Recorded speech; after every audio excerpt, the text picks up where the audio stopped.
আচ্ছা সৃজা অনুষ্ঠান তোমার মঞ্চের সামনে একটু সামনে এসো।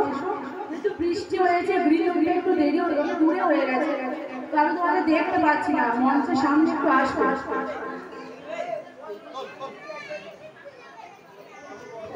সৃজা অনুষ্ঠান তোমাদের মঞ্চে আমি দেখতে পাচ্ছি না, তুমি যে রেডি আছে অন্বেষাকে আমি একবার রেখে নিচ্ছি স্টেজে।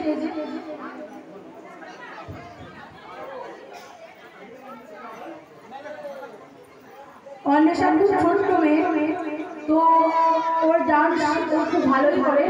যাই হোক আমি অন্বেষার শুরু করছি।